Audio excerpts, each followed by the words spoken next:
Добрый день,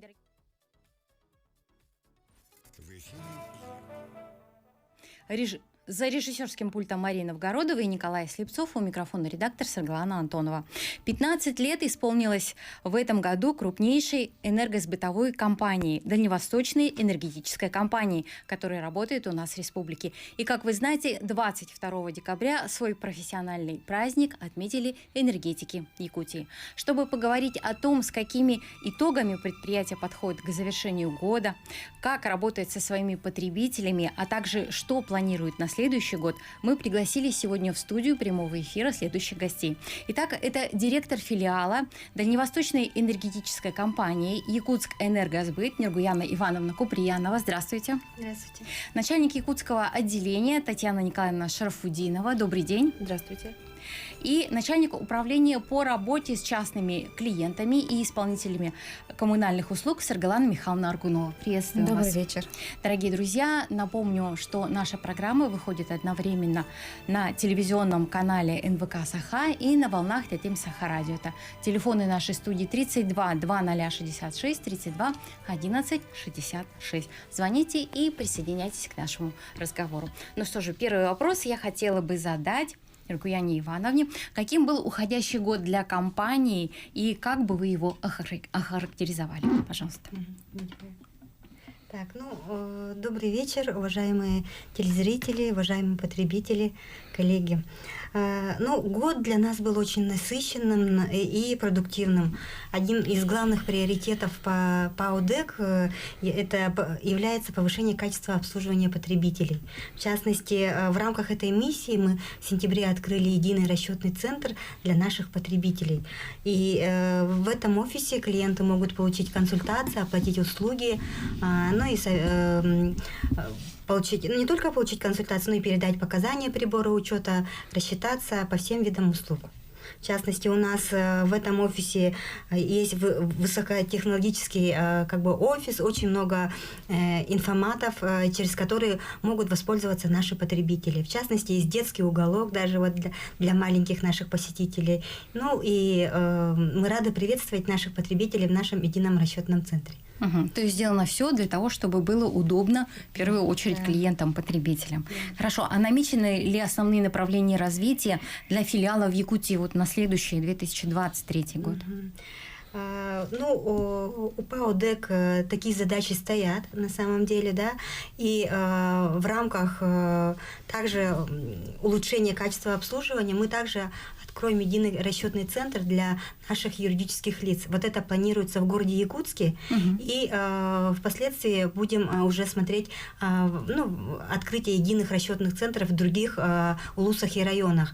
При этом надо сказать, что у нас Нерингринский район также к нам присоединен с этого года, и также там в городе Нерингре у нас открыт единый расчетный центр.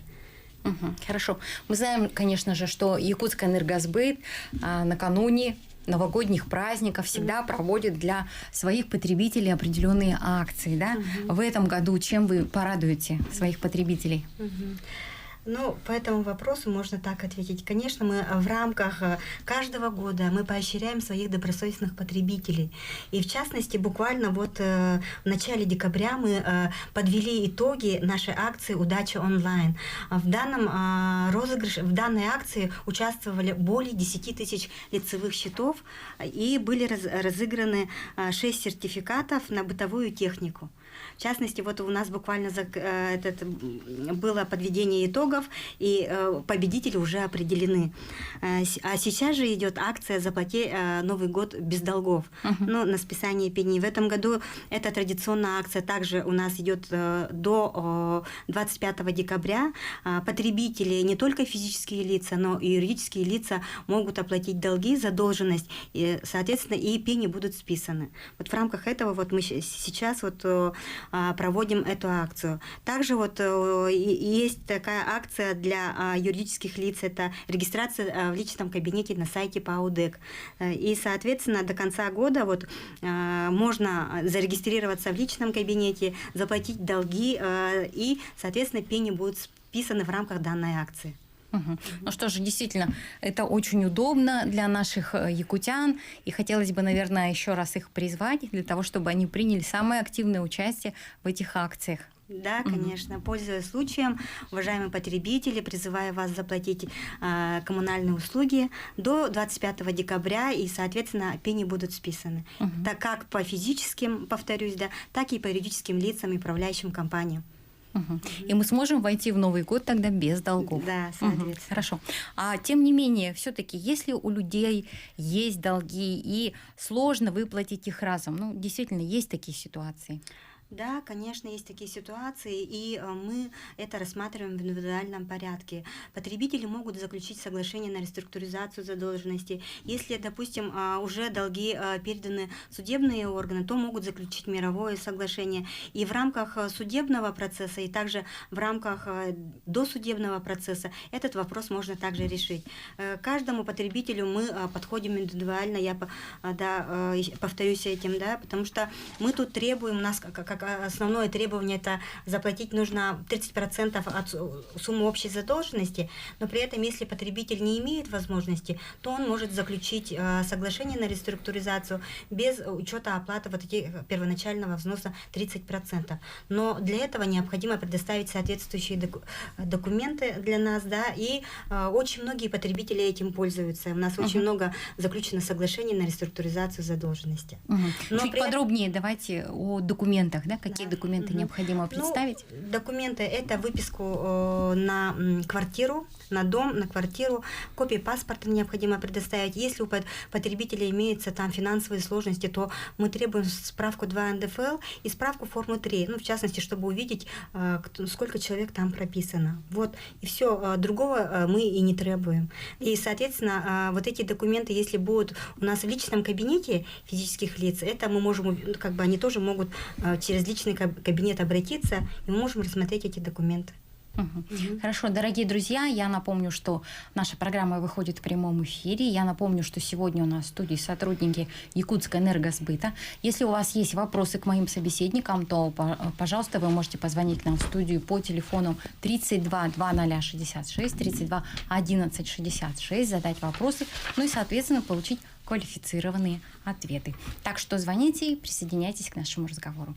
Прошедший год действительно был сложным, нестабильным. Что вы можете вот посоветовать якутянам, да, как не допустить образования задолженности вот в это сложное время? У нас тем более время, когда есть мобилизованные и так далее. Вот какие-то льготы для них есть? Да, ну, наверное, я отвечу, да, коротко, если что, мне коллеги продолжат, да. Ну, первый момент, потребители обязательно должны передавать показания прибора учета, да, в соответствии, чтобы не было нормативного начисления, и передавать ежемесячно, там, с 20 по 25 число, ежемесячно передавать показания.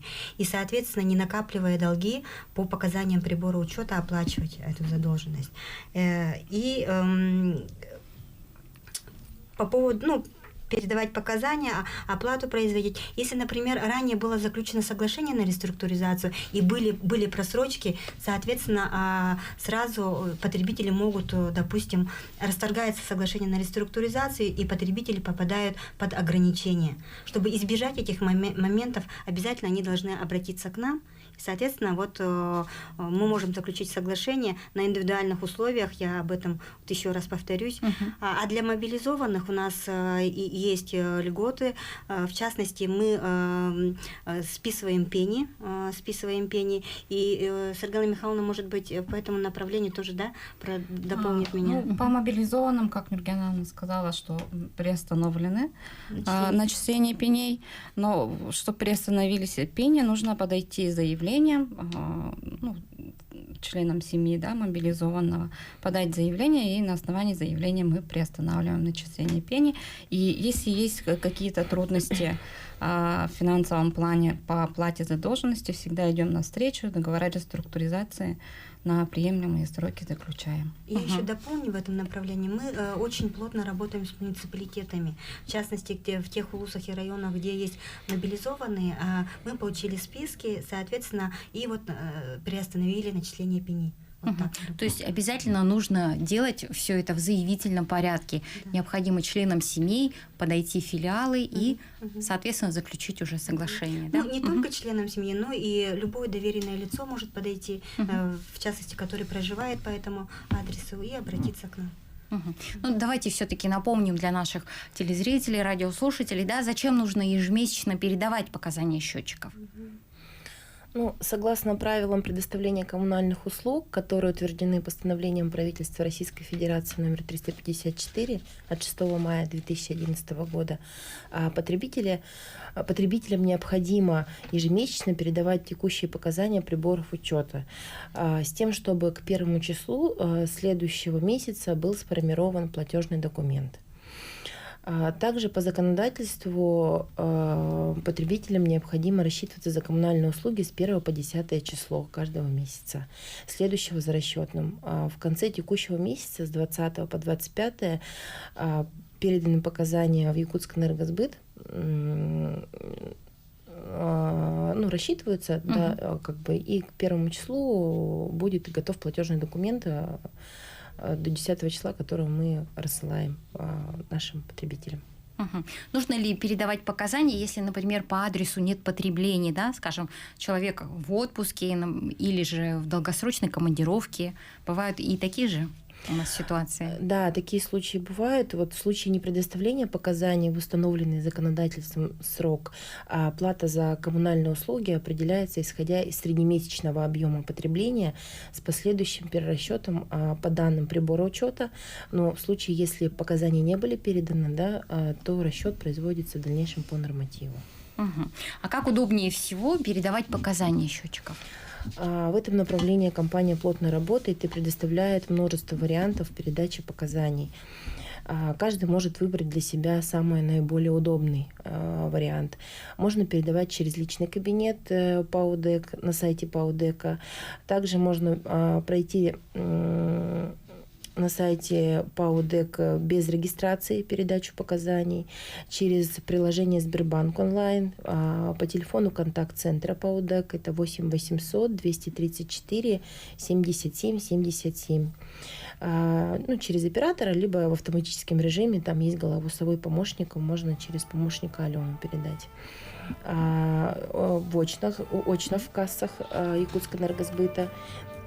Через ящик для приема показаний на бумажном носителе можно передать, либо можно передать через информаты и терминалы для приема показаний, которые установлены. Хорошо. Дорогие друзья, впереди вас ждет блок рекламы, после чего мы вновь продолжим наш разговор. Оставайтесь с нами. Дорогие друзья, мы продолжаем нашу программу. Как вы знаете, вчера, 22 декабря, свой профессиональный праздник отметили энергетики нашей России. Сегодня мы говорим о том, с какими итогами предприятие ДЭК Якутскэнергосбыт подходит к завершению года, какие планы строит на следующий и как работает со своими клиентами. Как якутянам платить за коммунальные услуги и при этом получать выгоду. Сегодня об этом в нашей программе. А я напомню, что гости нашей студии сегодня – это сотрудники Якутскэнергосбыта. Напоминаем, что наша программа выходит одновременно на телевизионном канале НВК Саха и на волнах ТТМ Саха Радиота. Мы работаем в прямом эфире. Телефоны нашей студии 32 2066, 32 11 66. Пожалуйста, звоните и присоединяйтесь к нашему разговору. Ну что же, следующий мой вопрос. Вообще, какую ответственность несет потребитель, если, например, он не оплатил, либо оплатил не своевременно за жилищно-коммунальные услуги? Пожалуйста. Я, наверное, отвечу на этот вопрос.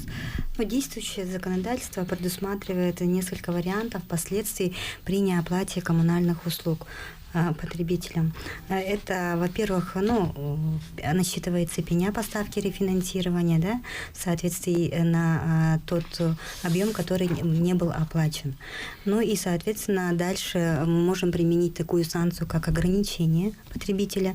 Это самый такой последний рычаг действия на потребителей, которые не оплачивают.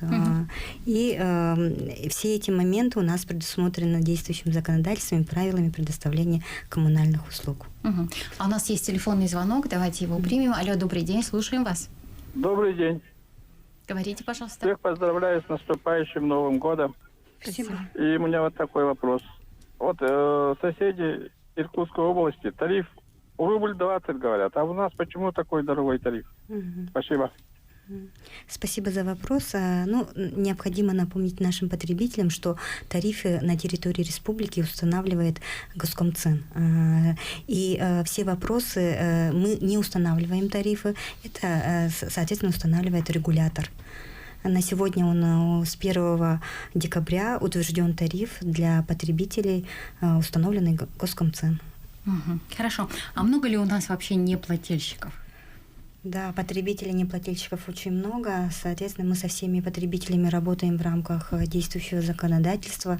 У нас разработан план мероприятий. Мы вынуждены созваниваться с каждым потребителем, чтобы индивидуально решить вопрос по оплате возникшей задолженности. При этом потребители не должны забывать о том, что они обязаны платить в сроки до 10 числа ежемесячно за потребленные энергоресурсы. Мгм. Хорошо. А можете назвать, какие категории у нас все-таки являются самыми злостными неплательщиками? Ну, злостными неплательщиками у нас является, к сожалению, это население. Население и управляющие компании. Это основной блок, уровень задолженности, который на население, на управляющие компании. Ну, есть и юридические лица по бюджетам. Мгм. Но все-таки, если компания пошла на крайние меры, да, у человека отключили свет, вот что он должен делать в первую очередь? И вообще, каков механизм его действия? Ну, обязательно потребителю необходимо подойти в энергосбыт. В частности, я же говорю, через личный кабинет обратиться к нам с заключением соглашения на реструктуризацию. Если не имеет возможности оплатить, допустим, потребителя ограничили, он получает уведомление, он получает претензии на оплату, получает уведомление о наличии задолженности, и необходимо сразу реагировать. При этом мы также направляем СМС-уведомления нашим потребителям о том, что необходимо производить оплату. Да? И первостепенная задача потребителя – это обратиться либо через личный кабинет, либо очно, либо заочно для решения вопросов по оплате данной задолженности, возникшей задолженности. Мгм. Хорошо, дорогие друзья, напоминаем еще раз, что мы работаем в прямом эфире. Телефоны нашей студии 32 2066, 32 11 66. И у нас сегодня в гостях сотрудники Якутскэнергосбыта. А вот как, например, частному клиенту получить справку об отсутствии задолженности, да, и можно ли ее получить дистанционно? Все-таки у нас сейчас не самое теплое время года, скажем так, да? Каким образом это сделать самостоятельно? Пожалуйста. Справку об отсутствии задолженности можно получить очно в любом пункте приема платежей, в том числе в новом открывшемся едином расчетно-информационном центре. Для получения справки необходимо обратиться к зарегистрированному лицу по данному адресу, да, по которому справка запрашивается, либо третьему лицу на основании доверенности. Также необходимо иметь при себе акт технического осмотра с контрольными показаниями, и акт должен быть действительно в течение 3 месяцев. Для дистанционной выдачи справки нужно отправить обращение в личный кабинет или интернет-приемную на сайте ПАО-ДЭК, заполнить все обязательные поля, указать полный адрес, фамилию, имя, отчество собственника жилья, номер телефона, электронную почту и прикрепить следующие документы. Документ, подтверждающий право собственности, копию паспорта собственника жилья, фото прибора учета на текущую дату, либо акт технического осмотра, который имеется с сроком 3 месяца. Угу, хорошо. Я знаю, что было очень много вопросов от граждан по перерасчету за теплоснабжение по счетчикам общедомового прибора учета. Да? Ну, давайте сперва примем телефонный звонок, у нас поступил. Алло, добрый день, слушаем вас. Здравствуйте. Я хочу вопрос задавать насчет этого. Микрорайон относится как к городу, как пригородные. Пригородные у них тариф поменьше, чем в городе. А микрорайон Марха, мы живем, к городу относится, да? Или как оплата? Микрорайон Марха относится к городскому округу город Якутск, соответственно, тарифы применяются общие, а село Пригородное – это отдельный населенный пункт. Для населенных пунктов тоже устанавливаются отдельные тарифы, поэтому тарифы разные. Мгм. Хорошо, продолжим, да, мой вопрос, что поступило очень много запросов от граждан по перерасчету, да, по общедомовым счетчикам, да. Будет ли производиться перерасчет и когда это будет? Ну, я вот начально отвечу. Перерасчет у нас делается по итогам года в первом квартале следующего за расчетом.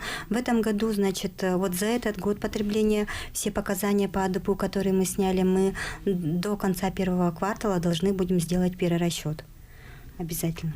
Мгм, хорошо. А что делать, если приходят уведомления по задолженности, например, за квартиру, которая уже не является собственностью, например, потребителя, да? Человек, например, продал уже квартиру, а тем не менее вот счета приходят. Но, к сожалению, наши потребители, когда продают квартиру, они не извещают об этом в Энергосбыт. В частности, у нас полномочий нет. В частности, чтобы обратиться там и получить выписку без уплаты там соответствующей госпошлины, и, соответственно, потребитель сам должен известить, предоставить договор купли-продажи, и поменять лицевой счет, соответственно, потому что лицевой счет числится на него, пока он не поменяет, и, соответственно, мы информацию не получим о том, что он продал квартиру, и на лицевом счете, по открытому лицевому счету, вся информация по наличию задолженности будет идти именно на этого человека. Ну тогда следующий вопрос: вот как все-таки правильно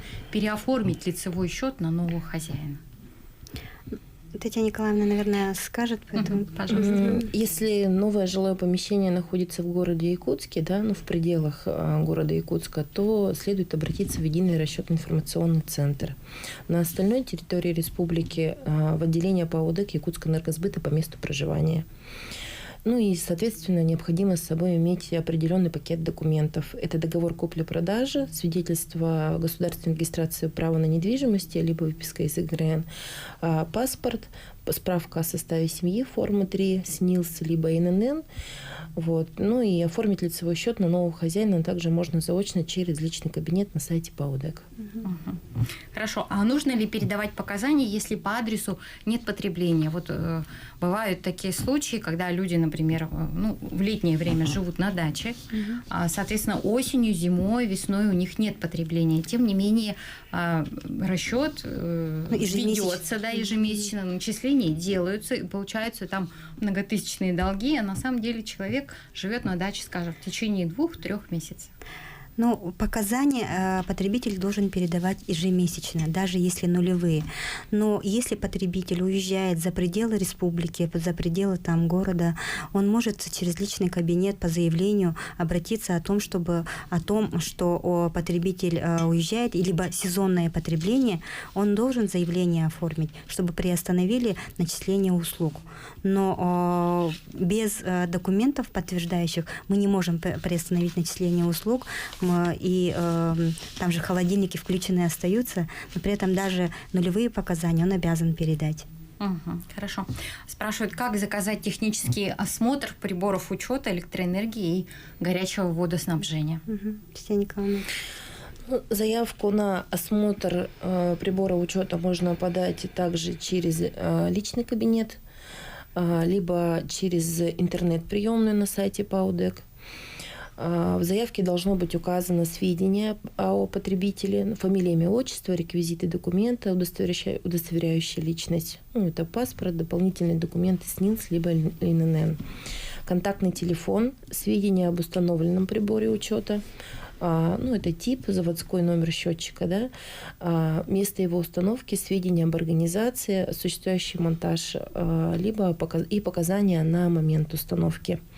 И также к заявке необходимо приложить копии документов: паспорт на прибор учета, документы, подтверждающие результаты прохождения последней поверки, и паспорт владельца помещения. И вопрос, который, я думаю, задают вам довольно часто, да, как подать заявку на технологическое присоединение? Технологическим присоединением у нас занимается Якутскэнерго, да, не Якутскэнергосбыт. На техприсоединение это необходимо обратиться в ПАО Якутскэнерго, в центральные сети. Либо через сайт еще. Через сайт можно обратиться, через сайт. Электронную заявку направить можно. Да. Это все делается электронно тоже. Хорошо. Какие сервисы есть для улучшения качества обслуживания? И что из них уже внедрено? И вообще, что они дают потребителям? Ну, удобство наших дистанционных сервисов оценили многие наши потребители, да, уже это личный кабинет наш. Уже 60% потребителей у нас имеют регистрацию в личном кабинете. Основное достоинство, конечно, личного кабинета – это вот доступность, да, информации, что в личном кабинете находится информация по всем расчетам. Также оплату через личный кабинет можно произвести без комиссии. Вот основные удобства. Также можно передать показания, направить обращение можно через личный кабинет.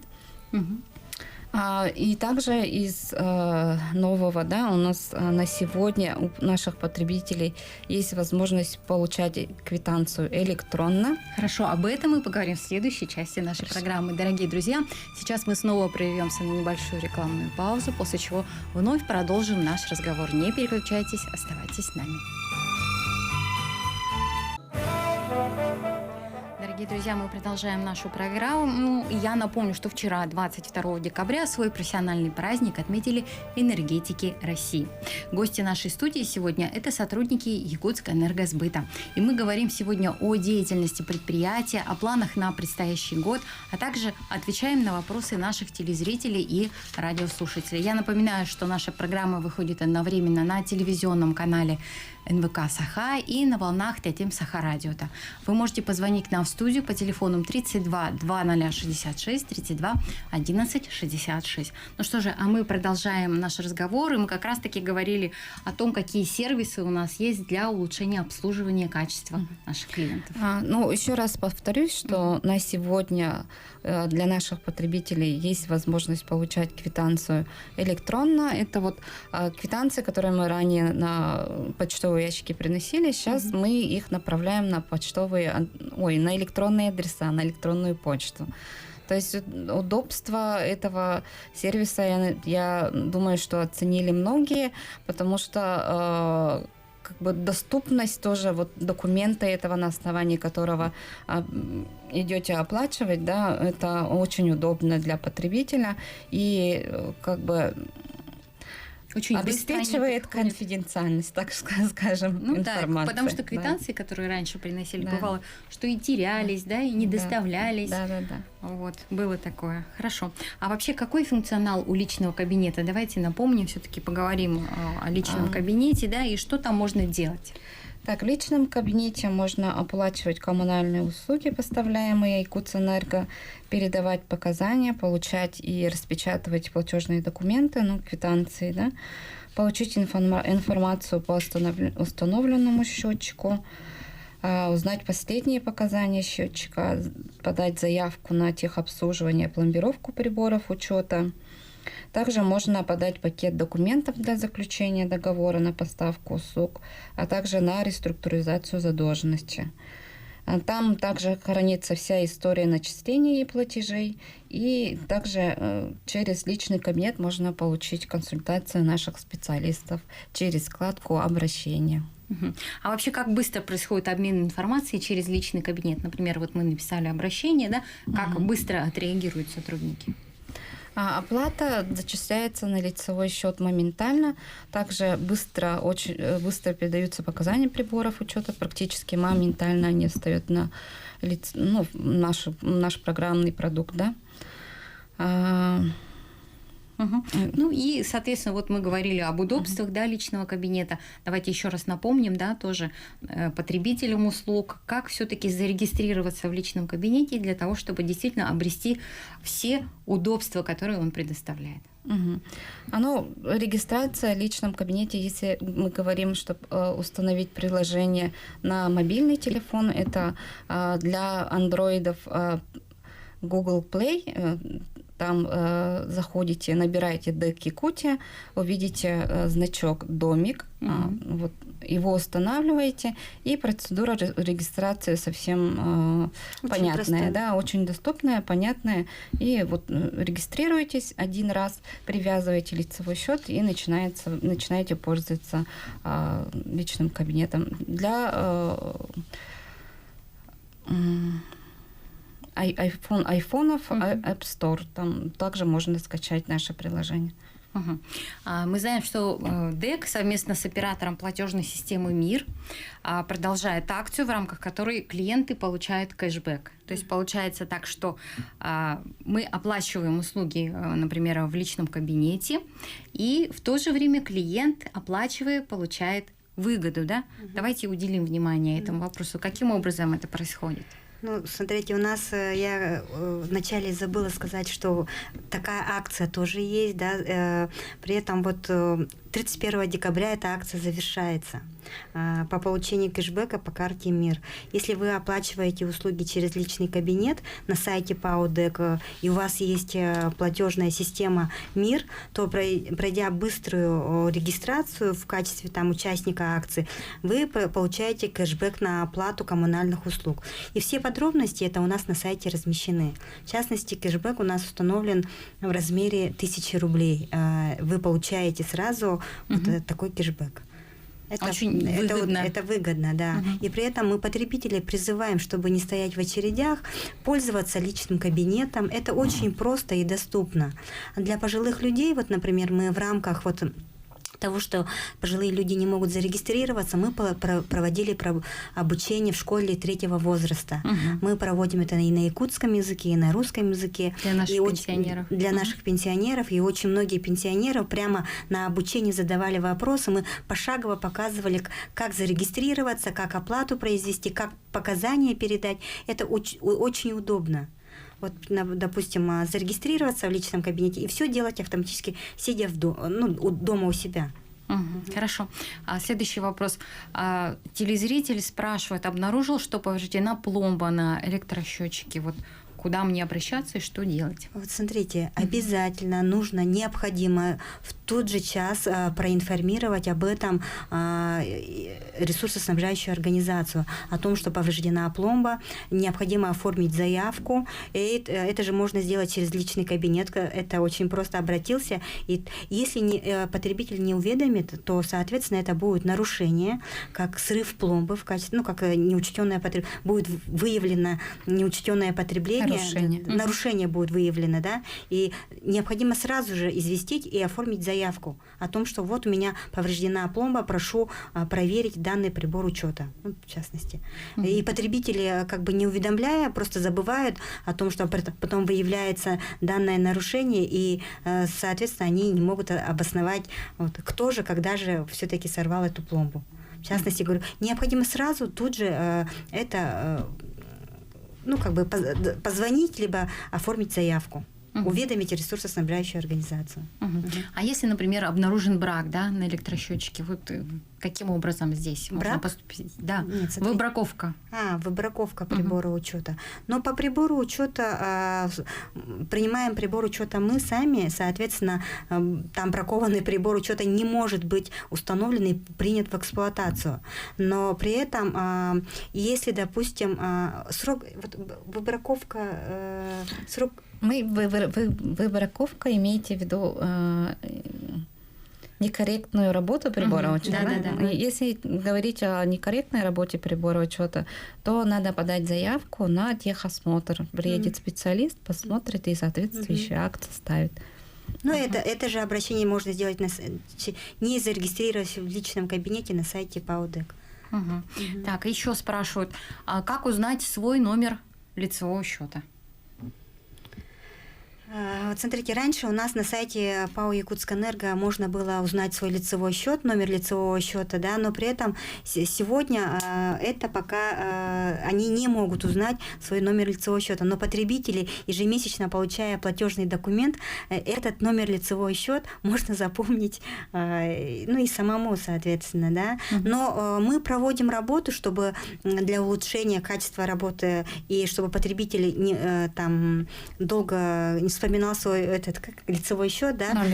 Номер лицевого счета. Мы на сегодняшнюю дату оформили для наших программистов все-таки тех заданий, чтобы они помогли нам в этом да, разобраться, и чтобы потребитель мог на сайте узнать свой лицевой счет. Мгм. Хотела бы дополнить по этому Да. поводу. Номер лицевого счета есть не только в платежном документе, но и в кассовом чеке, когда оплачивают за коммунальные услуги. Там прописывается номер лицевого счета. Бывает часто, когда приходят оплачивать, либо подавать показания, спрашивают, да, ну понятно, что администратор, менеджер зала всегда поможет, номер лицевого счета подскажет, но чаще всего основная масса посетителей, у них с собой платежкой. есть платежный документ, либо чек от прошлой оплаты, где прописан номер лицевого счета. В чеке его можно найти. Мгм, хорошо. Буквально вчера, в профессиональный день энергетика, произошло открытие нового клиентского офиса. Да? Расскажите, пожалуйста, где он располагается и сколько человек в день он планирует обслуживать? Ну, в рамках нашего профессионального праздника мы открыли единый расчетный центр для наших потребителей юридических лиц. Это располагается там же, где вот у нас юрист находится, Федора Попова, 6/1. И после Нового года двери будут открыты для юридических лиц именно в этом офисе. В частности, где-то около, наверное, 150, да, клиентов мы можем принять. Это на втором этаже на Федора Попова 6/1. Хорошо. И вопрос, как в эти дни будут работать кассы Якутского энергосбыта? Люди, конечно, хотят погасить свои задолженности. Ну, мы работаем до 30-го по действующему расписанию, режиму работы, да, наших пунктов приема платежей, также единого расчетно-информационного центра. Выходные новогодние 5-6 с 10 до 4 на прием платежей только будем работать. Техники не будут работать? Только единый расчетный Центр по городу. да, в городе Якутске. Мгм. Ну и завершая наш разговор, конечно, давайте еще раз напомним, что оплата, которая будет произведена до какого числа? 25 числа, 25 декабря будут списаны пени. Оплатите всю задолженность, и будут списаны пени.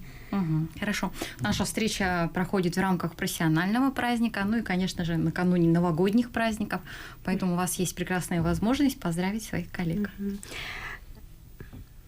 Пожалуйста. Да.